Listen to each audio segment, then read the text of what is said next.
Hi everyone, welcome to my channel. मैं Asha madam और इस चैनल पर मिलती है मेडिकल से रिलेटेड सारी इन्फॉर्मेशन।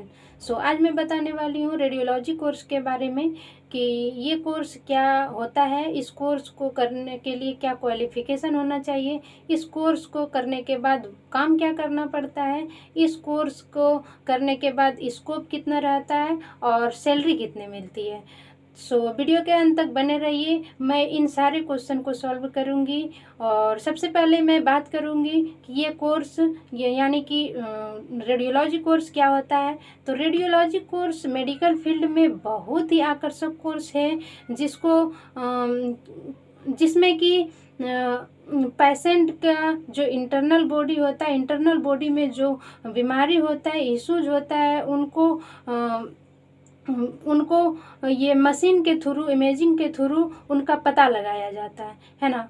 और इस कोर्स को, रेडियोलॉजी कोर्स को करने के लिए क्वालिफिकेशन कितना होना चाहिए, तो इस कोर्स को करने के लिए आपको 12th पास PCB से होना चाहिए। यानी कि आपको 12वीं पास फिजिक्स, केमिस्ट्री और बायोलॉजी से होना पड़ेगा, तभी आप इस कोर्स को कर पाएंगे। अब मैं बात करूंगी इनका वर्क, सैलरी और स्कोप के बारे में। तो वर्क, सैलरी और स्कोप को जानने से पहले आपको ये डिसाइड करना होगा कि आप एक रेडियोलॉजिस्ट बनना चाहते हैं या फिर आप एक रेडियोग्राफर टेक्नीशियन बनना चाहते हैं। अगर आप एक रेडियोग्राफी टेक्नीशियन बनना चाहते हैं तो उसके लिए अलग पढ़ाई होता है, और अगर आप एक रेडियोलॉजिस्ट डॉक्टर बनना चाहते हैं तो उसके लिए अलग पढ़ाई होता है ना। तो मैं सबसे पहले बात करूंगी रेडियोलॉजिस्ट डॉक्टर के बारे में, एक रेडियोलॉजिस्ट के बारे में। एक रेडियोलॉजिस्ट बनने के लिए आपको नीट का एग्ज़ाम पास करना होगा और MBBS करना पड़ेगा, जो कि 5.5 साल का होता है, और आपको प्लस में MD करना होगा, जो कि 3 साल का होता है। तभी आप एक रेडियोलॉजिस्ट डॉक्टर बन सकते हैं। और एक रेडियोग्राफी टेक्नीशियन बनना है तो आपको नीट का एग्ज़ाम पास करने का कोई भी ज़रूरत नहीं है, क्योंकि ये सारे कोर्स आपको पैरामेडिकल में अवेलेबल रहता है ना। जिसमें कि आपको सर्टिफिकेट कोर्स, डिप्लोमा कोर्स और डिग्री कोर्स तीनों अवेलेबल होता है। अगर आप सर्टिफिकेट कोर्स करना चाहेंगे तो आपको 1 ईयर का कोर्स होता है। अगर आप डिप्लोमा कोर्स करना चाहेंगे तो ये 2 ईयर का होता है, और डिग्री कोर्स करना चाहेंगे तो ये 3 ईयर का होता है, या फिर 3 या 4 ईयर का ये डिग्री कोर्स होता है। तो ये थी बेसिक सी जानकारी रेडियोलॉजिस्ट और रेडियोग्राफी टेक्नीशियन के बारे में, रेडियोलॉजिस्ट डॉक्टर और रेडियोग्राफी टेक्नीशियन के बारे में, है ना। अब हम बात करेंगे इनके काम के बारे में। तो जिस तरह से इनका पढ़ाई अलग है, तो उसी प्रकार से इनका काम भी अलग होता है।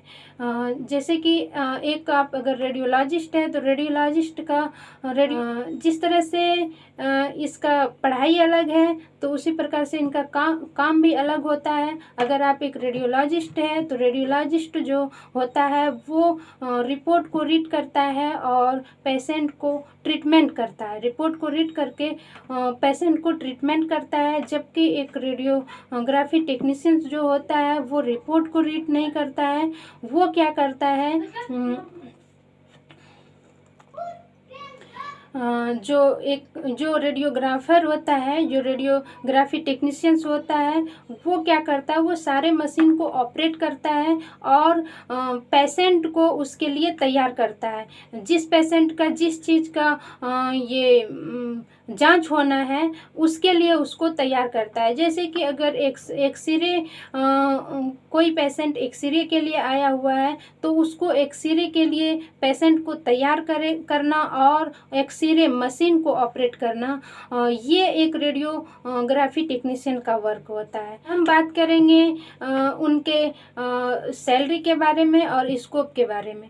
तो जैसा कि आपने देखा कि एक रेडियोलॉजिस्ट और एक रेडियोग्राफी टेक्नीशियंस का पढ़ाई, वर्क दोनों बिल्कुल ही डिफरेंट है। तो उसी प्रकार से इसका स्कोप भी और सैलरी भी अलग होता है। अगर स्कोप का बात करें तो एक रेडियोलॉजिस्ट के अंडर में कई सारे रेडियोग्राफर वर्क करता है ना। और सैलरी की बात करें तो एक रेडियोग्राफर के अपेक्षा एक रेडियोलॉजिस्ट जो डॉक्टर होते हैं उनके कई गुना ज़्यादा सैलरी होता है। अगर एक रेडियोलॉजिस्ट डॉक्टर का सैलरी का बात करें तो उनका सैलरी 3 से 4 लाख रुपया पर मंथ होता है, जबकि एक रेडियोग्राफर का सैलरी 30 से 40 हज़ार रुपया पर मंथ होता है।